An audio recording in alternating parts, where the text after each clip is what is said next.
On le disait, il y avait un enjeu énorme pour le classement et les résultats du week-end font qu'on a une course totalement folle pour la Ligue des Champions. Il y a 6 équipes en 5 points. On a donc l'AS Monaco, 50 points. L'Olympique de Marseille, 49. Nice, 47. Lille, 47. Strasbourg, quelle saison de Strasbourg quand même. 46 points. Et Lyon, à 45 points. Régis, on critique souvent la Ligue 1. Ça, c'est fantastique, ça. Mais là, on est excités. Non, mais c'est génial, en vrai. Non, mais c'est super. Franchement, il y a un intérêt. En fait, toutes les journées vont avoir un intérêt particulier. Ouais. Ça va monter, ça va descendre. Il y a des changements. Et tous les week-ends, il va y avoir des changements. Donc, tous les week-ends, on va avoir des débats sur les différentes places des uns et des autres. Mais en fait, là, il y a un vrai intérêt de quelque chose. Parce que là, c'est la Ligue des Champions que vous devez aller chercher. Donc, c'était une journée importante. Hein. Charnière. Ouais, pratiquement charnière. Il reste 7 matchs. Ouais, c'est ça. 7 matchs. 7 matchs, exactement. 27-34. 21 points, c'est quand même c'est beaucoup. Et tous les points vont compter. Arnaud, vous qui êtes un peu dans les instances du football français, on suit toutes les aventures, parfois pas toujours positives. Non, pas toujours. Grâce à vos articles sur Journal Équipe. Non, mais plus sérieusement, pour notre Ligue 1, qui est souvent décriée, et c'est vrai que la Paris, alors je veux pas me mouiller, risque d'être champion de France, possiblement. Prenez un risque là quand même. Ouais, là, après, je veux pas me faire d'ennemis. Mais c'est une bonne nouvelle, ce feuilleton. Ah oui, c'est évidemment, ça, il faut que ça pimente. Quand la saison débute, on connaît déjà le champion. Donc, en termes de valorisation du produit, ça altère un petit peu le suspense. Donc là, il y a un vrai suspense pour les places européennes. C'est en plus des clubs, on va dire c'est les top clubs de notre championnat. C'est ceux qui ont les budgets les plus importants derrière le PSG. Vous avez Monaco, Marseille, Lyon est un peu en dessous, mais il est à la lutte aussi. Donc non, Nice et Lille, voilà. Vous avez les locomotives, les clubs européens, ceux qui ont été un peu valorisés par Vincent Labrune pour justement essayer d'être plus performants sur la scène européenne, ceux qui touchent notamment les seuls à toucher les revenus des droits internationaux que la Ligue 1 peut générer. Donc là, non, c'est extrêmement positif pour la fin de saison, pour essayer de faire revivre un produit qui est quand même décrié. Après, l'autre attrait, je trouve, c'est que parmi ces clubs à la lutte, il y en a qui sont dans des situations financières très compliquées. Vous pensez à l'Olympique Lyonnais ? À l'Olympique de Lyon, à l'Olympique Lyonnais, à l'Olympique de Marseille aussi. Donc ils vont avoir besoin de la Ligue des Champions. Voilà, c'est un peu à la vie à la mort pour eux, une qualification en Ligue des Champions. On parlait de Lyon, on les voit à la 7e place. Là, Lyon, en cas de victoire, ils étaient 3e comme ça. Donc c'est dire à quel point, effectivement... On rappelle défaite face à Strasbourg, 4-2 vendredi soir. Effectivement, donc là, pour le coup, bien heureux celui qui sera à dire quelles seront les équipes en Ligue des Champions l'année prochaine, parce que ça va être... il y a des confrontations directes entre ces clubs-là d'ici à la fin de la saison. Donc je pense qu'on va avoir quelques surprises sur ce podium de la Ligue 1. Ouais. Quelques déçus. Et quelques déçus. Raymond, par rapport à toutes les équipes là, que vous voyez, selon vous, la mieux armée pour rester dans le top 4 qui est actuel, Monaco, Marseille ou Nice, selon vous? Marseille. Non, mais le problème, c'est que toutes ces équipes-là, on a l'impression, à un moment, on parle, on disait de Marseille, ils sont 2e, c'est fini, il n'y a pas de problème. À un moment, c'était Monaco.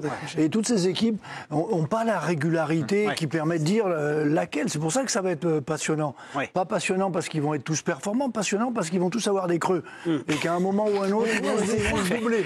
Lille, peut-être. Lille avait quand même été assez régulier. Alors, il y avait la Ligue des Champions qui les... Oui. Là, ils sont débarrassés de la Coupe d'Europe.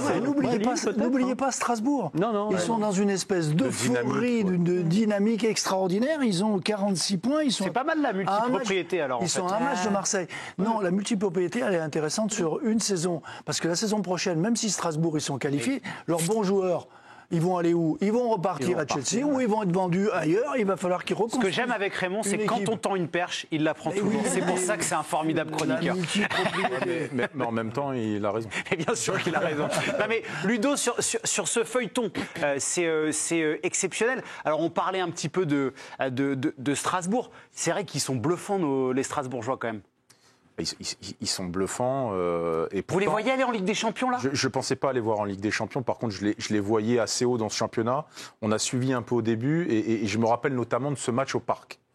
Oui. Où c'est peut-être l'équipe qui a le plus embêté le Paris Saint-Germain et qui s'est donné les moyens d'aller la chercher, d'aller l'embêter, de jouer. Et je trouve que cet entraîneur, dont on ne parle pas énormément au senior, est peut-être une des révélations de la saison, puisque c'est un garçon, en plus il a vraiment une belle humilité, on n'entend pas beaucoup, Et son travail, il est juste fantastique parce que associer des jeunes comme ça, gonflés aux hormones et avec l'ego qui va avec, le travail sur Emegal, le travail sur Bakwa, le milieu avec André Santos, Félix le Maréchal, c'est un travail magnifique que fait le Racing Club de Strasbourg. J'aimerais minimiser un peu l'euphorie ambiante. C'est que, ok, bataille, ça veut dire attrait. Par contre, quand on voit l'état dans lequel est l'Olympique de Marseille qui va... On va en parler dans quelques instants. Non, mais qui va perdre contre un Reims qui n'avait plus gagné, je crois, depuis 9 matchs. 9 ou 10 matchs. Oui. Bon, Lyon, il y a peut-être l'excuse du fait de la dynamique de Strasbourg, mais... Ah, c'est pas le recours pour Thiago Almada qui les pénalise? T'en prends 4 quand même. Donc voilà, est-ce que Monaco, c'est un coup oui, un coup non? Est-ce qu'on n'a pas besoin aussi qu'à un moment donné, ces locomotives, elles nous donnent un peu de régularité pour... Alors, oui, justement, par rapport à ça, Siani, moi, je trouve ça génial et il y a une course qui est fantastique, mais je vous avoue que ça ne masque pas ma déception que les gros n'aillent pas plus chercher le PSG, quoi. Bah moi, c'est ça. Enfin, je me dis, c'est... Non, mais ils peuvent pas. Ils sont moyens entre eux. Je sais pas, en on m'a fait. expliqué en début de saison, c'était le pire PSG de l'RQSI. Je l'ai entendu. Non, mais Giovanni, on a bien vu avec les matchs du PSG. Moi, je cette vous saison, écoute c'était pas le cas. religieusement. Peut-être qu'il y a des gens en début de saison qui ont pensé ça, mais bon, on a bien vu que Luis Enrique a fait le travail et le PSG est dans des sphères où ces équipes-là ne sont pas invitées. Moi, l'Olympique de Marseille, effectivement, je suis hyper déçue parce qu'on va voir tout à l'heure qu'il y a effectivement des failles dans cette équipe. On va parler notamment de Roberto De Zerbi. Effectivement. Je ne comprends pas que l'OM n'ait pas gardé au moins son rythme à un moment où c'était une équipe qui gagnait, qui enchaînait les victoires. Et là, ils sont dans un trou. Et en fait, j'ai plus l'impression que c'est une course de moyens entre eux que de très forts qui sont capables d'aller chercher le PSG. Le cœur de notre cible pour pouvoir justement augmenter nos droits télé, pour pouvoir avoir... Là où tu vas chercher. Là, j'ai cru que c'était le patron de la chaîne qui me parlait. Le cœur de cible. Cœur de cible. C'est ce que c'est bien, Ludo. Ça reste quand même Lyon, Paris, Marseille. Oui, bien sûr. C'est notre tiercé gagnant. Ouais. Pour avoir une Ligue 1 Lille, parce que Lille, c'est l'équipe française derrière le PSG. Lille aussi, mais c'est les équipes plus régulières. Non, mais je ne vous parle pas de ça. Je vous parle d'équipes les plus suivies. Oui. Plus Lyon va fonctionner, plus Marseille va fonctionner, plus tu vas ramener de monde devant la télé. C'est eux qui ont les plus grosses communautés. C'est eux qui ont les plus grosses communautés. Oui. Donc, pour notre fonctionnement, on a besoin que ces 3 équipes-là soient bonnes, ou du moins rayonnent. Oui, mais Ludo, si tu vas que par là, tu vas demander aussi à ce que Saint-Étienne soit performant, parce que Saint-Étienne draine une communauté aussi. Non, mais Saint-Étienne, on parle pas de Saint-Étienne. Oui, mais si tu parles de communauté... Mais non, là, on parle des 3 qui sont à 250 millions d'euros. Oui, mais sportivement... Vraiment, c'est pas possible. Pas les villes. Non, c'est pas bien. Ah, c'est bon. C'est là. Elle est bonne, sa blague. Oui, mais Pas tous en même temps. Pas tous en même temps. Pardon. Oui, mais il n'y a pas que la communauté qui fait. Sportivement, Ouais, Lille travaille mieux que ces équipes-là, que Paris, que Marseille, que Marseille, que Lyon. C'est pas ce que je dis. C'est un constat, ça. Non, mais là, on est sur une locomotive de budget. C'est de savoir qu'à un moment donné, les clubs dont on parle doivent, à un moment donné, porter notre Ligue 1. Régis, par rapport à ça, est-ce que vous êtes plutôt dans mon camp, à savoir que vous êtes déçu que personne n'aille chercher le PSG, ou au contraire, cette course à l'Europe, elle vous suffit? Franchement, je faisais partie des gens qui pensaient qu'il y a certaines équipes qui pouvaient rivaliser avec Paris en début de saison. Parce que départ de Mbappé. Départ de Mbappé, je pensais qu'un club comme Monaco pouvait rivaliser. Elias Benseguir, en octobre, disait « Je vois pas une équipe meilleure que nous dans le championnat ». Voilà, je trouvais qu'il y avait un recrutement. Bon, Lille qui était en Ligue des Champions. Pardon, allez-y, Régis. Lille qui était en Ligue des Champions. Bon, Marseille, De Zerbi qui était présent. Donc il y avait plein d'éléments qui me faisaient penser que. Puis après, il faut bien admettre une chose, que Paris.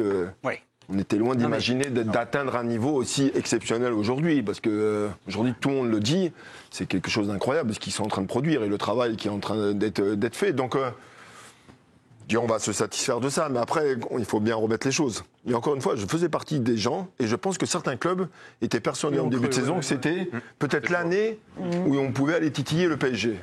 Non, mais il y a 2 éléments. Alors, il y a la Arnaud, saison, apprendre à voir. il y a la saison réussie par Paris là, qui est exceptionnelle et qui dépasse tout ce que les gens pouvaient attendre, je pense, en termes de réussite collective. Après, il faut quand même rappeler un peu, revenir à la réalité. Ils ont un budget de plus de 800 millions d'euros. Alors, heureusement. Mais Arnaud, pas vous. Bah si, ça fait quand même beaucoup. Non, mais Reims, à ce compte-là, ils ont le budget par rapport à l'OM. Heureusement qu'avec un budget de 800 millions d'euros, ils arrivent quand même en patron dans une ligue où le deuxième doit être à 300 ou 350. Et encore, je suis peut-être généreux. heureusement quand même qu'il y a un moment une cohérence entre l'économique et ce que vous produisez sur le terrain. Parce que si c'est pour... ça n'a pas empêché Lille d'être champion de France, l'AS Monaco. D'accord, mais ponctuellement. Mais là, vous avez une équipe qui est un club qui est dans une dimension à tous les niveaux. Ouais. Et je vous dis, la réussite sportive, elle est exceptionnelle cette saison. On verra où elle va les mener. Et donc, bravo à eux pour avoir réussi à faire ça. Mais il y a quand même l'argument financier qui, à un moment... Oui, mais Arnaud, si je peux me permettre, juste par rapport à ce que vous dites, sur les deux matchs, par exemple, OM-PSG, PSG-OM, qu'il y ait un gouffre entre les deux équipes, j'ai pas de souci. Mais quand Marseille va perdre 3-0 à la Baie des Champs... Non, mais on est d'accord. Mais le rapport d'écart de budget entre Auxerre et Marseille, c'est celui entre Marseille et Paris. Donc, Marseille, s'ils sont loin, c'est qu'ils le perdent contre les petites équipes. Oui, donc l'argument du budget, il tient. Non, mais c'est sur 6 points, quoi. L'argument du budget, il est valable pour le PSG. C'est-à-dire que le PSG, heureusement qu'ils sont quand même plus forts que la majeure partie des équipes. Après, par rapport aux autres, je savais que vous étiez un homme de chiffres. Non, mais votre comparaison est très bonne, effectivement. Le budget d'Auxerre, il est peut-être 10 fois inférieur à celui de. Oui, mais pour le moment, Marseille est 3e et Auxerre est 9e. C'est pas faux. Merci Raymond. Vous avez dit du bien de l'OM. Et là, je suis content de vous avoir fait du bien de l'Olympique de Marseille. On peut dire que le match qu'ils ont perdu à Reims, c'est une catastrophe, mais qu'ils sont encore 3e. Bien évidemment. On va aller voir David Aiello. Alors, je suis désolé, David, je ne vais pas vous relancer sur le match que vous avez vu. Je suis navré. On va parler juste de cette course à l'Europe, puisque vous allez souvent sur les stades pour nous, pour la chaîne L'Équipe. Vous vivez cette course à l'Europe. Est-ce que ça vous excite? Vous trouvez ça formidable? Déjà, je pense qu'il nous reste il nous reste plus que ça. Donc oui, on trouve ça plutôt formidable. Alors c'est vrai que ce soir, après le match qu'on a eu, qui était un match pour la course à l'Europe, on est un petit peu déçus. Mais globalement, on a quand même des gros clubs qui sont impliqués, une belle fin de saison qui se dessine. Donc je trouve ça assez excitant. Et c'est vrai, je le disais, c'est un petit peu tout ce qui nous reste parce que là, en parlant toutes les semaines avec les différents acteurs de la Ligue 1, tout le monde est scotché, notamment le festival hier du Paris Saint-Germain. On en parlait ce soir ici en arrivant au stade. Tous les acteurs du match disaient bon voilà, ce qu'on a vu hier, c'est incroyable que Paris puisse réagir comme ça. Donc effectivement, il y a ce gouffre, mais au-delà de ça, il y a le fait que Paris Saint-Germain impressionne, mais voilà, ça n'empêche pas que la course à l'Europe puisse être quand même stimulante, même si voilà, c'est un championnat de vitesse, il n'y a pas photo là-dessus, mais ça nous dessine quand même une belle fin de saison assez excitante. Et je trouve même que voilà, que le fait que le championnat soit plié maintenant, bon bah voilà, on va pouvoir se concentrer là-dessus. Il n'y a plus de suspense et il y a quand même de très très belles affiches et des belles rivalités en perspective. David, je vais me permettre une petite relance, parce que j'en parlais avec Siani tout à l'heure, mais on ne vous a pas entendu. C'est vrai que ce match était aussi attendu en tribune, puisqu'on sait un derby, ça peut être tendu. Il devait y avoir la présence de la ministre des Sports, qui était finalement pas là, si je ne dis pas de bêtises. Comment ça s'est passé dans les tribunes, David ? Écoutez, ça a commencé mal, je dirais, puisqu'il y a eu des chants homophobes en avant-match. Alors, ça n'a pas été repris par tout le stade, mais clairement, il y a une partie du virage lillois qui a entamé des chants homophobes envers les Lensois. C'est important de souligner que ça n'a pas été repris par tout le stade et que ça n'a pas duré, puisque c'est un des critères qui font que les matchs sont arrêtés ou pas. Pour le coup, le match n'avait pas commencé, mais ça, déjà d'une part, ça n'a pas duré, et ensuite, en fait, la physionomie de la partie a fait que bon, il n'y a pas eu vraiment d'agressivité dans les tribunes, tout simplement parce qu'il n'y a pas eu de match. Donc les Lensois ont chanté, ont poussé de leur côté, mais voilà, on va dire que globalement ça s'est plutôt bien passé. Il n'y a pas eu non plus de banderoles déplacées ou insultantes comme on a pu voir lors des derbies ou récemment lors d'autres matchs.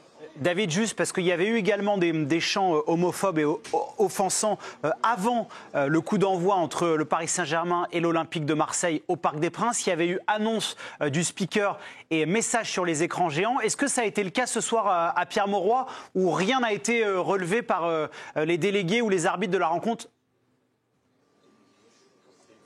Alors pour les délégués, je peux pas vous dire parce que je les ai pas encore interrogés à ce sujet. Ce qu'il y a de sûr, c'est qu'il n'y a pas eu de message, mais encore une fois, c'est pas non plus vraiment comparable par rapport, puisque j'étais présent au Parc des Princes.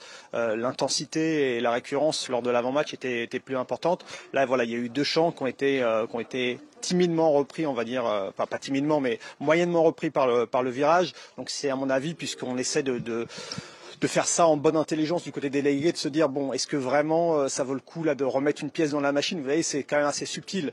Donc voilà, on a estimé que c'était que ça allait passer. Effectivement, c'est passé comme ça et ça n'a pas été repris ni pendant le match ni après match. Donc, on va dire en tout cas de manière assez factuelle que ça a été assez léger, même si c'est déjà trop. David, loin de moi l'idée de vous mettre en porte-à-faux, mais il y a une question de Ludo Bragnac. Je ne suis pas maître de la question. David, tu parlais en préambule de l'absence de la ministre des Sports. On voit que nos élites ont du mal à passer le périph'. Tu as la raison de l'absence de la ministre des Sports ? Non, alors c'est vrai qu'on avait annoncé sur le site L'Équipe cette semaine qu'elle serait présente. On rappelle que c'était dans le cadre du week-end de lutte contre le racisme, puisque la Ligue 1 et la LFP tout le week-end ont affiché des messages assez forts de lutte contre le racisme. Et dans ce cadre-là, la ministre des Sports devait être présente ce soir au stade. C'est vrai que là j'ai eu écho lors de l'avant-match qu'elle ne serait finalement pas présente, sans avoir pour l'instant d'explication. Donc je ne sais pas, il y a peut-être eu des problèmes. Enfin, je ne peux pas préjuger des raisons de son absence, mais en tout cas voilà, il n'y a pas eu de réaction par rapport effectivement à ces chants.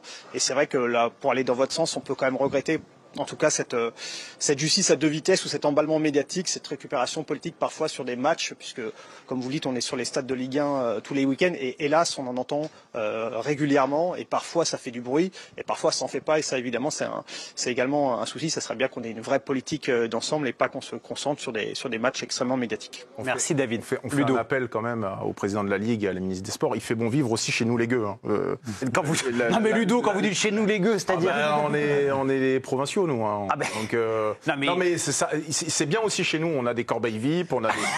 Ils peuvent se déplacer. Hein. Ils ont le droit d'aller dans les stades. Ils sont pas obligés de venir en diligence. Vous voulez dire que on les voit partout, que dans la corbeille du parc. Ailleurs, jamais. Ouais. Voilà, donc c'est pas une critique, c'est un constat. Ouais. Donc il fait bon vivre chez nous aussi. Oui. Il y a des beaux matchs chez nous aussi de temps en temps. Bon, il y a pas le derby. Et il n'y a pas que la corbeille, du parc qui est agréable. Il y en a d'autres. En tout cas, Ludo, sachez que nous, ici sur la chaîne L'Équipe, on aime tout le monde et on adore notamment le nord de la France.